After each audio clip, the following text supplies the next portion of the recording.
हम अगर मानकर चलें कि एक स्ट्रेस में थे, मीनल ने इसकी शुरुआत की थी कि देखिए खिलाड़ी पर, जो टीम लीड कर रहा है उस पर स्ट्रेस रहता है, हर तरह के टेस्ट हो जाते हैं। क्या ऐसा होता है कि किसी भी एक खिलाड़ी का मेंटल लेवल भी चेक किया जाए, उसकी काउंसलिंग की जाए?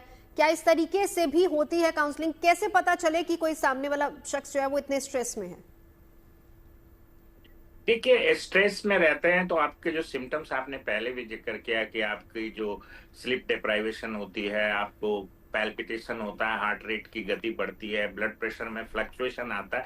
तो अगर इन सब चीजों की कोई ऑर्गेनिक रीजन नहीं है तो हम लोग स्ट्रेस को कंट्रीब्यूट करते हैं। और साथ में उनका आप जब बात करेंगे तो जो स्ट्रेस में रहेंगे उसको थोड़ी स्टैमरिंग होगा, थोड़ा उनको मतलब एक निगेटिव माइंडसेट जो डेवलप हो जाता है बॉडी में, वो पता चल जाता है। उसके लिए आपको साइकोलॉजिकल काउंसलिंग की, साइकोलॉजिस्ट की जरूरत पड़ती है, एक अच्छे साइकेट्रिस्ट की जरूरत पड़ती है। बट मैं यहाँ पे कहना चाहता हूँ कि सिर्फ क्रिकेटर को स्ट्रेस था, इस चीज पे हम लोग न ज्यादा जोड़ दें। क्योंकि देखिए, बेसिकली हार्ट अटैक एक एथ्रोथ्रोम्बोटिक या मतलब कहिए चर्बी प्लस क्लॉट की बीमारी है। और ये जो है पैथोलॉजी, ये कॉमन है। और चूंकि हमें पता है कि उनको हार्ट अटैक ही हुआ था, it was not a sudden cardiac death जिसको बोलते हैं, या अबॉर्टेड सडन कार्डियक डेथ नहीं था। उसके बहुत सारे वजह होते हैं, जैसे हार्ट की गति की अनियंत्रित होना, उसमें कई सारे कंजेनाइटल डिजीज भी हैं, चैनलोपैथीज में। इनको स्टेंट लगा है, जहां तक मुझे खबर है मीडिया रिपोर्ट से, कि इनको स्टेंट लगा है और अब वो शायद बेहतर हैं, पहले से बेहतर है। सबसे इंपॉर्टेंट चीज है कि हार्ट अटैक होने के बाद इनको इलाज मिला, जो आज के डेट में गोल्डन ट्रीटमेंट है कि प्राइमरी एंजियोप्लास्टी होनी चाहिए। जो अवरुद्ध आर्टरी है या जिस आर्टरी में ब्लॉकेज हुआ है उसको खोलना है। ये टाइम डिपेंडेंट प्रोसीजर है, घंटे भर के अंदर अगर आप कर लेते हैं तो हार्ट मसल्स जो है डैमेज होने से बच सकता है।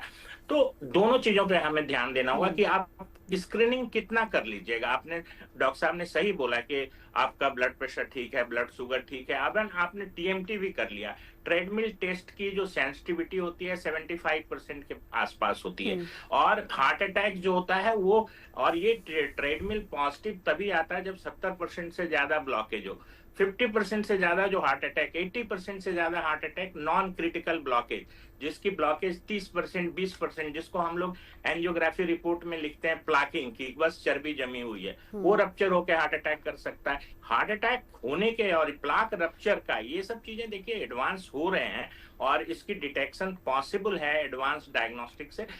हर लोग पे या पॉपुलेशन के लेवल पे ये टेस्ट नहीं हो सकते, बट डेफिनेटली और जो अल्टरनेटिव है जो इजीली अवेलेबल है, जैसे सीटी कॉर्नरी एंजियोग्राफी एक अच्छा विकल्प है। तो मुझे लगता है कि और प्रॉपर स्क्रीनिंग की जरूरत है। जहां तक बात है सेडेंटरी लाइफ स्टाइल, हम इस खिलाड़ी के लिए सोच नहीं सकते हैं क्योंकि sitting is a new smoking. But जो हमारे देश में जिस तरीके से बाढ़ सी आई हुई है, इस केस को अलग रखते हुए मैं बोल रहा हूँ, उसमें सेडेंटरी लाइफ स्टाइल का बहुत रोल है, फास्ट फूड का बहुत रोल है, प्रोसेस्ड फूड का बहुत रोल है, और जो ये जो आप बिवरेजेस, जो आप शुगर फील्ड बिवरेजेस पीते हैं, इसका बहुत रोल है। हमारे यहाँ का डेटा है, जो ग्लोबल फूड पॉलिसी रिपोर्ट जो आई थी, उसमें हमारे यहाँ करीब करीब 38% 40% लोग जंक फूड का सेवन करते हैं।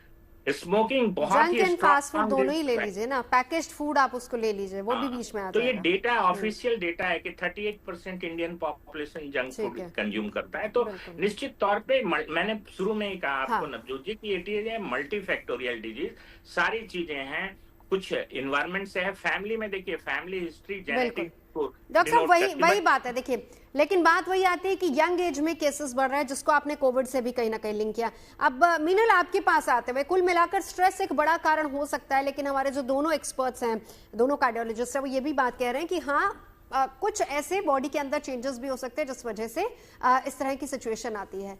कैसे स्ट्रेस को कम किया जाए? हालांकि स्ट्रेस एक बहुत बड़ा फैक्टर है, क्या योगा इसमें मददगार हो सकता है? और अगर हमारे दोनों पैनलिस्ट के किसी सवाल का जवाब आप देना चाहें तो वो भी रख सकती हैं।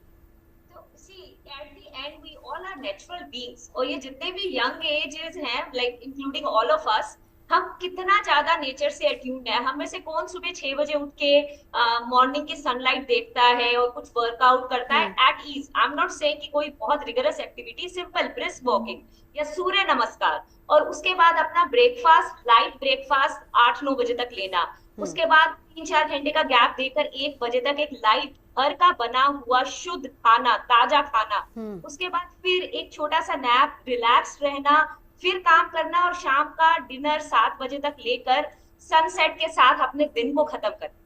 हाँ। कौन ऐसा आज के टाइम में कर रहा है? If you are not following a natural clock, अगर आप इस तरह के रिदम में नहीं हैं, तो आप अपनी बॉडी पे स्ट्रेस डाल ही रहे हैं।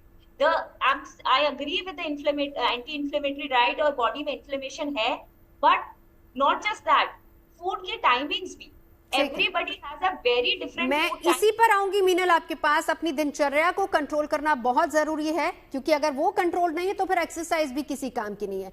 क्या डाइट इसमें मदद कर सकती है, डॉक्टर शिखा? जी बिल्कुल। अगर आप बहुत ही सिंपली सोचे कि खाना क्या है, तो आपका शरीर पूरा का पूरा, एक एक पार्टिकल, आपका जो शरीर, एक एक सेल है, वो खाने से ही बना है। वो जो अमाइनो एसिड्स, जो प्रोटीन बना रहे हैं, जो मसल बना रहे हैं, आपके खाने से आ रही है। तो अगर आप कहें कि you are what you eat is actually true, क्योंकि जो भी आप खाएंगे उसी से ही आपका शरीर का निर्माण होगा। बिल्कुल। तो diet is very essential, it is a fundamental science. And fundamental science की उसको सिर्फ हमें कैलोरीज के रूप में नहीं समझना है कि इतना कैलोरी खाना है ताकि एनर्जी आए। हमें ये समझना है कि आपके शरीर से आपका हार्ट बन रहा है, सॉरी, आपके खाने से आपका हार्ट बन रहा है, लंग बन रहा है, पेट बन रहा है। तो जो हम न्यूट्रिशन की बात कर रहे हैं, उस पर हमें बहुत ही इंटरनेशनल लेवल की साइंटिफिक जो फोकस है उसे लेके आना है। अभी हम सिर्फ कैलोरीज पे फोकस करके भी इतना ये बर्न कर रहे हैं, तो इतना इनको कैलोरी दे दो, मगर that is not enough. That is a very, I would, आपने डॉक्टर साहब एक एंटी इन्फ्लेमेटरी डाइट का भी जिक्र किया है, जो पोस्ट कोविड बहुत इंपॉर्टेंट हो जाती है हर किसी के लिए।